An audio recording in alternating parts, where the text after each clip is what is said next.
Hello friends, welcome back to my YouTube channel. आज की video है क्लास 12th के स्टूडेंट्स के लिए इकोनॉमिक्स की। हमने चैप्टर शुरू करा था पूर्ण प्रतिस्पर्धा की स्थिति में फर्म का सिद्धांत। आज है हमारा उसका पार्ट 3। इससे पहले मैंने इसके 2 पार्ट अपलोड कर दिए हैं, वो किसी ने नहीं देखे हैं तो मैं इसकी लिंक डिस्क्रिप्शन बॉक्स में डाल दूँगी, आप वहाँ जाकर उसे देख लीजिएगा। तो आज का जो टॉपिक है हमारा, इससे पहले हमने 4 टॉपिक कंप्लीट कर लिए हैं। आज है हमारा टॉपिक 5, पूर्ण प्रतिस्पर्धा बाजार या पूर्ण प्रतियोगिता बाजार का अर्थ। इससे पहले मैंने आपको पूर्ति वाला टॉपिक कंप्लीट करवाया था इस चैप्टर का। आज का हमारा टॉपिक रहेगा पूर्ण प्रतिस्पर्धा बाजार। क्या होता है, सबसे पहले हम इसका अर्थ समझते हैं और अर्थ के बाद हम इसकी समझेंगे विशेषताएं। तो यहाँ पर मैं आपके लिए एक ट्रिक लेकर आई हूँ। यहाँ पर आपको 2 अलग अलग चीज़ें याद नहीं करना है। आप जो विशेषताएं याद करेंगे वही आपका क्या बन जाएगा, अर्थ। किस तरीके से बनेगा, जरा ध्यान से देखिएगा। सबसे पहले हम लोग समझते हैं पूर्ण प्रतिस्पर्धा बाजार होता क्या है। तो देखिए, बाजार का मतलब तो समझते हैं आप लोग, जहाँ बहुत सारे दुकानदार होते हैं, जहाँ बहुत सारे कस्टमर होते हैं, वो उसे हम बाजार कहते हैं। पूर्ण यानी कि पूरी की पूरी, है ना। और प्रतिस्पर्धा का मतलब आप प्रतियोगिता से समझते हैं। अब इसको यहाँ पर समझिएगा कि क्या होता है। देखिए, क्रेता और विक्रेता की संख्या कितनी होती है, अधिक होती है। क्रेता यानी कस्टमर, विक्रेता यानी के जो हमारे बेचने वाले होते हैं, सेल्समैन, उनकी बात चल रही है यहाँ पर। तो क्रेता और विक्रेता की संख्या कितनी होती है, अधिक होती है। तो ऐसा बाजार जहाँ क्रेता और विक्रेता की संख्या कैसी होती है, अधिक। हम सबसे पहली विशेषता डालेंगे। पूर्ण प्रतिस्पर्धा बाजार की विशेषताएं निम्नलिखित है। हेडिंग डालेगी क्रेता और विक्रेता की अधिक संख्या। फिर आप डिटेल में लिखेंगे कि पूर्ण प्रतिस्पर्धा बाजार एक ऐसा बाजार है जहां क्रेता और विक्रेता की अधिक संख्या होती है, यानी बहुत बड़ा बाजार होता है, वहां पर बहुत सारे कस्टमर होते हैं, बहुत सारे जो है दुकानदार होते हैं। फिर दूसरा हमारा पॉइंट है इसका एक रूप वस्तु। ये हमारा मोस्ट इंपॉर्टेंट पॉइंट है, इसे आपको ध्यान रखना है। एक रूप यानी एक जैसी, जहाँ पर एक जैसी वस्तुएं बिकती है। मान लीजिए कि आपके यहाँ पर सोने की बहुत सारी दुकानों वाला एक जगह होगी, जैसे हमारे यहाँ पर हम उसे कहते हैं पटनी बाजार, जहाँ पर चीज़ें जो मिलती है वो सोने की ही चीज़ें मिलती है।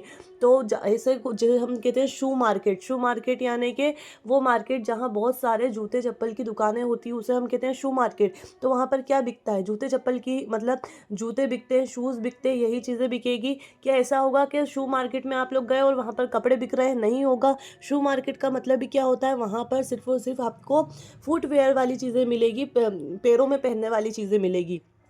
तो जहाँ पर वस्तु कैसी होती है, एक रूप वस्तु होती है। यहाँ ने या मतलब है कि जो दुकानदार होते हैं वे सभी एक जैसी वस्तुएं बेचेंगे। ठीक है। फिर नेक्स्ट क्या है, एक कीमत पर। हाँ, ये भी ध्यान रखिएगा, कीमत भी कोई ऐसा नहीं कि कोई बहुत कम या कोई बहुत ज़्यादा रेट में बेच रहा है, नहीं। कीमत पूर्ण प्रतियोगिता बाजार में कीमत भी कैसी होती है, जो भी दुकानदार बेच रहा है उसकी कीमत भी जो वस्तु की है वो एक जैसी होती है। दूसरी हेडिंग आपको डालना है, ये कीमत भी एक रूप होती है और वस्तु भी एक रूप होती है। फिर हमारा है क्रेता और विक्रेता बाजार मूल्य को प्रभावित नहीं। ना तो कोई कस्टमर और ना ही कोई विक्रेता अपनी इच्छा से वस्तु की कीमत को बढ़ा सकता है या घटा सकता है, नहीं। अभी हमने समझा कि उनकी जो कीमत होती है वो कैसी होती है, एक रूप होती है, यानी कोई भी क्रेता या कोई भी विक्रेता किसी भी वस्तु के मूल्य को प्रभावित नहीं कर सकते हैं, बदल नहीं सकते हैं। फिर नेक्स्ट हमारा है पूर्ण लोचदार पूर्ति व मांग। ये ना ऑब्जेक्टिव बनता है कि पूर्ण प्रतिस्पर्धा बाजार में पूर्ति कैसी होती है, तो लोचदार और मांग कैसी होती है, वो भी पूर्णतया लोचदार। यानी इसका मतलब क्या होता है, दोनों ही आप बदले जा सकते हैं, दोनों ही बढ़ाए और घटाए जा सकते हैं। उसे हम कहते हैं पूर्णतया लोचदार पूर्ति व मांग। फिर नेक्स्ट है फर्म का स्वतंत्र प्रवेश व बहिर्गमन। इसका मतलब फर्म यानी दुकान, ठीक है। फर्म का मतलब होता है दुकान। स्वतंत्र यानी अपनी इच्छा से, प्रवेश यानी कोई भी दुकानदार अपनी इच्छा से प्रवेश कर सकता है, सामान बेच सकता है और वापस जा भी सकता है। रिटर्न मतलब अपनी इच्छा से अपनी दुकान खोल सकता है, अपनी इच्छा से अपनी दुकान को बंद कर कर जा सकता है। स्वतंत्र प्रवेश और बहिर्गमन। तो अब ये तो हमने समझ ली विशेषताएं। आपको ये लिखना कैसे, आप लोग हेडिंग डालेंगे कि ये निम्नलिखित है, 1 बाय 1 आप ब्लैक पेन से हेडिंग डालेंगे और फिर इनकी डिटेल जो जो मैंने आपको समझाया वो यहाँ पर लिखना है। अब हम बात करते हैं इसका अर्थ इससे कैसे बनेगा। तो जरा ध्यान से सुनिएगा, इन सभी पॉइंट को आपको जोड़ देना है तो बन जाएगा आपका अर्थ। पूर्ण प्रतिस्पर्धा बाजार या पूर्ण प्रतियोगिता बाजार उस बाजार को कहते हैं जहां क्रेता और विक्रेता अधिक संख्या में होते हैं और एक रूप वस्तु एक कीमत पर बेचते हैं।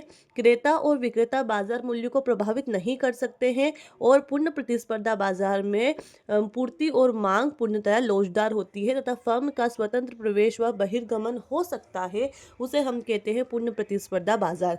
कम से कम आप लोग जब ये मीनिंग लिखेंगे तो आपकी 5 लाइन के अंदर ये मीनिंग आएगा, क्योंकि हम जब याद करते हैं तो हमें सिखाया जाता है अर्थ अलग पढ़ो विशेषता अलग नहीं, दोनों एक ही होते हैं। जब हम उसे ढंग से लिखेंगे, सही तरीके से लिखेंगे तो दोनों ही एक होते हैं। आई होप आपको ये समझ आ गया होगा। अगर आपको समझ में नहीं आया है तो आप हमें कमेंट कर सकते हैं।